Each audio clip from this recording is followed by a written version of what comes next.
Now, it's no shade, no tea against anybody that likes to make their vision boards digitally, but physical vision boards is where it's at, especially if it's your first time. So if you're ready to finally make your dreams become a reality, then stay tuned. Now, I'm sure you've heard time and time again to write your vision down, make it plain, make a vision board. But a vision board is more than just a collage of pretty pictures or fun sayings. It's about being able to ground your vision in something tangible. The thing with vision boards is that it allows you to physically touch and connect to your dreams in a way that I don't believe digitally is the same. Now, I'm sure you've heard time and time again to write the vision down, make it plain, make a vision board. And you probably also heard to make it before 2025 started. But don't fear, I haven't made mine either. And in this video, we're gonna make ours together, but that will come later. Now, a vision board goes beyond a collection of pretty pictures and just these cute, fun little sayings. It's about creating something that is tangible, something that you can feel and connect with on a day-to-day basis. Vision boards work because they help you visually connect to your vision. You can get specific from colors to wordings to themes, and it really helps you to envelope yourself in your dreams, but in a way that you can bring those dreams to fruition. Like I mentioned before, a vision board is not just a collage of random images that you have no connection with. It's not this magic trick of you putting pictures on a board and then you have to do nothing and boom, your vision comes to life. What a vision board is, it is strategic, and it's about showing you where you're headed and what you want, your desires, and most importantly, what you are trusting God for. Now, what really makes my vision board especially special this year is that I'm allowing God to revise my vision board. I'm putting my vision board before God and allowing Him to direct my steps. So I'm basically showing God, hey, like, these are the desires of my heart. This is what I want. Does this align with your will? And that's definitely something different from what I've done in the past before. Now, it's not to say that my vision boards in the past didn't come to fruition, but let's just say some of the things that I put on my vision board, relationships, didn't quite necessarily pan with the direction that I feel like God had in store for me. It was leaning more towards my will versus what God has willed for me. One of the main things that's important for me on my vision board this year is faith and personal growth. So it's not just about amassing a whole bunch of things or impressing my old self or even people from the past, honestly. It's really about heading in a direction and in a season that I feel that God is truly purposing me for. Now, I don't want you to view your vision board as just a list of goals or just like aimlessly adding pictures on it. Like I said, we have to be strategic and have direction with what we are doing. Goals are very abstract. When I'm looking at my vision board, I'm not just thinking about the things that I want, I'm feeling it. I'm aligning myself with it. Like I mentioned, this year is not just about me envisioning my goals. It's about putting my vision in front of God and aligning my vision with God and allowing Him to guide my steps wherever they may go. So if that means taking some things off the vision board, we take it off. If that means adding some things, which I'm not gonna lie, there are some things that I've added to my vision board that are a bit scary, but I feel like that is God nudging me like, hey girl, like, you are dreaming too little. Instead of relying on what I can do and trying to fill in the gaps and figure out the how and the why and all of this, I feel like those gaps is where God is really going to show up and show out in my life. And I'm so excited. I know the vision, I'm committed to the vision, I'm purpose for the vision, but the gaps of where I'm at now and how I'm gonna get there, I'm not stuck on that how. I'm in a place where God is figuring out the how, He's supplying the how, He's supplying the tools, and I'm just doing my part and allowing God to basically handle the rest. The main thing that I'm focused on is consistency, discipline, and my endurance. Everything else, I'm giving it to God. So once I've done all that I can do, the rest is up to Him. Now, there are two common vision board categories that people tend to fall under, either digital or physical. Now, I have done both, and I'm not saying that digital is bad, but physical is eons better, okay?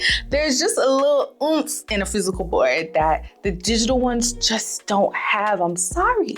Like the past couple of years, I've done my vision board digitally on like Canva or doing like the little mood boards on Pinterest, but it just don't hit the same. Like I said, I'm ditching the digital vision board and going physical this year. And I'm biased, but I think y'all should too. Now, with the physical vision board, what really compels me to it is that it feels like I'm physically reaching and touching my goals, and something just clicks a little bit differently in my brain doing that. Now, I do understand that digital boards are more convenient and you can see it on your phone all the time and things of the sort, but there's something transformative about physically touching these pictures and envisioning yourself as you're placing and laying the pictures out on the board. And there's also something really powerful about that board physically taking up space in your room. Oh, we're always talking about speaking our goals into existence, speaking our life into existence.